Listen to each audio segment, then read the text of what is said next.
Welcome to Semantic Web Technologies. This is lecture 5, Knowledge Representations. And today we are talking about OWL general role inclusion. General role inclusion means that you will be able to construct complex roles or complex properties from simpler properties, from atomic properties. So for example, the uncle is the brother of my parents. So you have has parents, has brother, as atomic or simple properties, and by connecting them, you're creating a new property, which is then the uncle. Doesn't sound so complicated, but in the end, there are some restrictions that hold to keep these things decidable and computable that make it much more complicated. And therefore, the stuff that comes now is not for the faint of heart. So this will also not be subject of the exercises, because it's rather complicated and you should have a sound knowledge of formal languages really to understand the subject, why this becomes incomputable or indecidable. But I try to explain it to you. Okay, so in general, complex roles or complex properties means you construct complex roles from simple roles by simply connecting them with each other. Simplest example, for example, the friends of my friends are also my friends. Yeah, you might say, okay, this is not so complicated. You can do this simply by saying that has friend or is friend is a transitive property. Then the friends of the friends are also the friends, and so on and so on. But if you change the sentence slightly and say the foes of my friends are also my foes, then here are two different properties to be connected, and then it gets more complicated, and then you need general role inclusion or general property inclusion. So this cannot be expressed with join D, because here you say that this guy has a friend and this guy has a foe, and therefore this guy must also be the foe of this guy. So in first order logic, it's easily be expressed. You say that for all x, y, and z, it holds that if x has the friend y and y has the foe z, then x also has the foe z. So this is pretty simple. But to formulate this in description logic is something else. Let's try to do this first. Okay, general property inclusion for OWL or for Schroik works in the following way. So you will have an R-box expression that says that you can connect several atomic roles that form another more complex role S here in that case. So for example, you can connect has friend with has foe, and this is a subclass or includes has friends foe then. So you have here combined or declared a complex new role that says the foes of my friend, and they are composed from the two atomic roles or two atomic properties has friend and has foe. So in general, you have R1 connected to R2 connected to R sub 3 and so on to R sub n. They constitute the role S. And if you're looking at the semantics of this, it's quite simple. You say that x sub 0 and x sub 1 belong to the interpretation of role number 1. X number 2 and x number 2 belong to the interpretation of role number 2, and so on and so on and so on. And then xn minus 1 and xn belong to the interpretation of role n. Then it also holds that x sub 0, so the very first one, and xn, the very last one, they both belong to the interpretation of the complex role S. So this wasn't so complicated. You can do this also for our example with a has friends foe. So for example, if x sub 1 and x sub 0, they belong to the interpretation of has friend, and also x sub 1 and x sub 2 belong to the interpretation of has foe, then it also holds that the first one, x sub 0, and the last one, x sub 2, has friends foe, or belongs to the interpretation of has friends foe. Okay, so this isn't so complicated, but you know, it's tricky if you look at the details, because you know, in computer science, everything is related. What we have done now with the general role inclusion, we have, of course, extended our description logic. And if you extend the description logic with new functionality and new expressivity, you always have, or there always is the possibility that it might become undecidable. And the problem is, if you use this, just by introducing a harmless thing like that or the uncle, the entire logic will become undecidable. And I will show you how, or I will show you why. Okay. What you have to do for this case is you have to transfer the problem into another area of computer science. So this area will be the formal languages, because whenever you define R boxes, this is similar to defining formal languages. And maybe you remember formal languages in the Chomsky hierarchy, so you have there these context-sensitive, context-free, or regular languages that are defined via grammars that you see here. And you have here these languages, and here the grammars that create these languages. So you have the language here, and it's defined with two terminal symbols A and B, and on the other end, this is a non-terminal symbol L, can also be defined as A terminal symbol, L non-terminal symbol B, and this L then can be substituted by AB or also by this expression. And this is the same as if you would, for example, define here a role inclusion. You have two roles, are role A and role B, and you combine them and say, okay, this is my language L, and on the other hand, I have the second combination where I say RA combined with L, which is defined here, combined with RB, again, is subset of L. So here you have kind of a recursive definition, and then it's the same like the grammar definition for context-free languages. Okay, so for context-free languages, of course, there exist problems that are not decidable and not computable. So we have to check this. And you can do this. There are two conditions that you might check. For example, you might see that, for example, there always exists a chain RA and RB pertaining to the language. So there must be a chain like this, so this expression holds. And on the other hand, you also can connect this. So for any two languages, L1 and L2, this means there exists a word pertaining to L1 and also to L2. So you can say this in description logics, and you can say this in description logic. And the problem here is, if you say there are two languages, you combine them by combining here language 1 and language 2 in reverse. So you're looking at the inverse of L2, and you connect these two with the same element here. You have the problem that you have to find a word that pertains to both, to L1 and to L2.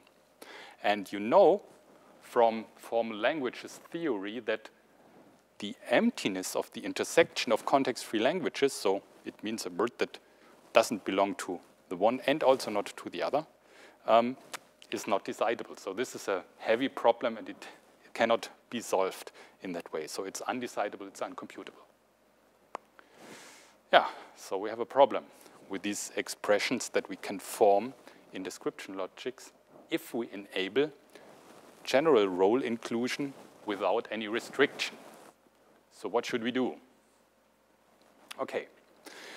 If you know theoretical computer science and formal languages, then you might remember that there are simpler languages than these context-free languages. And the more simpler languages than the context-free languages are the so-called regular languages. And for regular languages, they have much more simpler or easier construction rules. For them, this problem of the emptiness of the intersection of two languages is decidable. So what we should do is we should consider only those kind of general property or general role inclusions that maintain the condition that they are, if you translate them to a formal language, that they are a regular language and not a context-free language. So we have to think of what are the restrictions we have to put on these expressions from description logic to maintain regularity of the induced grammar that defines a language. Okay. So, you know, with a general property inclusion, this problem is undecidable. Therefore, we restrict now to so-called regular R boxes. Yeah, therefore, we restrict this to regular languages, and we do this in the way that we say, okay, we introduce a so-called strict partial ordering on the names of our properties that will be connected with a general property or general role inclusion. And then only rules according to these schemata you see here are allowed. So what is allowed in a regular R box? In a regular R box, it is allowed, of course, to connect a role with itself and say, okay, this role then is the subset of itself. So you can connect here on the left side these two roles that are also on the right side. This is no problem. Regularity is maintained. On the other side, you can also say that the inverse of a role is subset of a role. This is also regular. And of course, if on both sides of the subsumption sign or of the inclusion sign are not the same roles, so if R does not occur on the other side, then it's also no problem, because then this connection, if S itself is only an atomic role and is not a complex role where R somehow is involved, then this also is a regular R box rule. The two complicated cases are whenever R occurs also on the other side of the subsumption sign. And there are only two cases allowed, and the first case is R is somewhere right at the front, or R is somewhere right at the end. It is not allowed to stay somewhere in the middle, only on the front or at the end. And more important, all of the other roles that are part of this role inclusion, for them it must hold that they are smaller than R, according to the ordering we have defined. And then, if an R box complies to these rules, the R box is called regular, only if such a strict ordering really exists. I can give you a simple example of two rules or two inclusions that are not regular. Of course, they are not regular, but it looks simple. So for example here, we have one has parent connected to with has husband, and this is a subset from has father. So we say the husband of a parent is a father, would say this thing. So this is quite simple, you can do this. The first rule, pretty simple. So here you have nowhere one of the constituents of this role inclusion on the other side. So has father is here and not on the other side. But you have a second rule in the knowledge base, and the second rule says has father, of course, is a sub-property of has parent.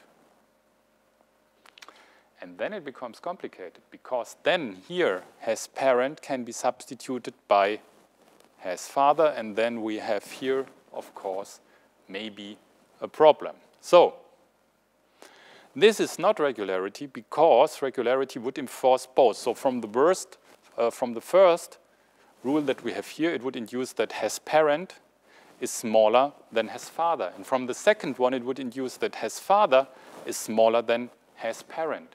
And this is, of course, no strict ordering, because this, of course, must be strict. In both, the same order must be applied. And therefore, this is not a regular R box. Because if you use this, then you will, then it will become undecidable. And then the complexity is too high and computation will not end, probably. So this is a complicated rule. Whenever you try to use this general role inclusion, this rules has to be obeyed. You only can use roles in the role inclusion that obey these rules of regularity. Otherwise, it would be undecidable or uncomputable. So regular R boxes are restricted to these rules of regularity, and so-called simple properties or simple roles. Simple properties in join D are properties without transitive sub-properties. In Schroik D, it's a little bit more complicated because their general property inclusion has to be considered. Their simple properties are properties that are not on the right side of the property inclusion or that are the inverse of other simple properties. Or, this is the last case, they are only on the right side of property inclusions where on the left side is a simple property. So where you have such a simple inclusion, so simple sub-property there that only is consists of simple properties, then it's also a simple property. On the other hand, non-simple properties are properties that are directly or indirectly dependent of property chains. It means of this operator somehow. These are not simple properties. So, several expressions are only permitted for simple properties. Otherwise, our entire knowledge base would become undecidable. So, for example, only for simple properties you can use these qualified number restrictions. You cannot use them with complex properties that are based on general role inclusion. On the other hand, also irreflexive properties and disjunctive properties are only permitted for simple properties. And in the same way, if you use here the existential quantifier with the self attribute, or if you use the complement of an instantiation, this is only allowed for simple properties and not for complex properties, because if you would apply these operations on properties that depend on general role inclusion, then again the knowledge base would become, or the logic would become undecidable. So we want to save decidability. So in short, if you summarize all this, first point is we want to ensure decidability, and therefore the following structural restriction must hold for our description logic Schroik D. So first thing is regularity. It means the R-box axioms, there are certain restrictions concerning the interaction of R-box axioms that deal with regularity. You remember there are only certain forms or certain schemata of role inclusion allowed, and there must be a strict ordering that has to be maintained. And on the second hand, we have simplicity of properties that must also be maintained, because there are several restrictions on which properties in number restrictions, for example, are applied, or on which other procedures and other things are applied only on simple properties and not on properties that rely on general property inclusion, because otherwise we would lose the property of decidability. Therefore, a number of restrictions arise for the overall structure of the knowledge base, and they have to be considered, of course, in all of the axioms. But you must be careful for that, because also it might occur that the union of several knowledge bases might violate these restrictions, although each single underlying knowledge base itself does comply to the restriction. This is also possible.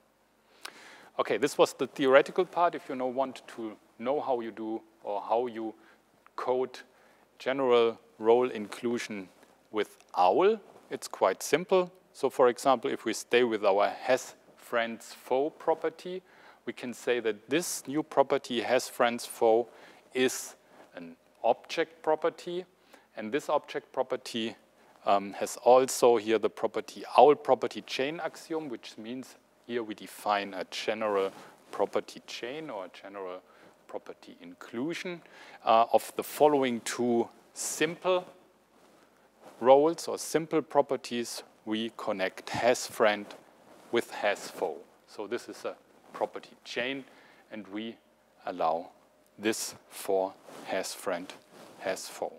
And of course, this only holds for object properties. It does not make sense if you apply this chaining to data type properties. But how should you connect data type properties? So this is only allowed for object properties. Okay, so this was the last part of the OWL, the Web Ontology Language. So only for this small piece of definition for the property chains, you had all this theoretical computer science stuff with the formal languages to consider, because we have to maintain decidability. Undecidability is a bad thing. Then, of course, computation might eventually not stop, and we try to avoid this simply. Okay. What's next? In the next lecture, we are still on the topic of knowledge representation. We want to look what is beyond OWL. And beyond OWL are the so-called rules. Because you can, for example, describe knowledge that is complicated, much more complicated than, for example, things we have defined in OWL. But on the other hand, is still decidable. And this can be expressed with the help of rules. And there, you must be very clever if you combine both rules and OWL to maintain decidability. But we won't go deep into that. What I want to give you in the last part of the lecture is a slight overview about what are rules, how are rules used, and how can I combine rules with the already known semantic web technology.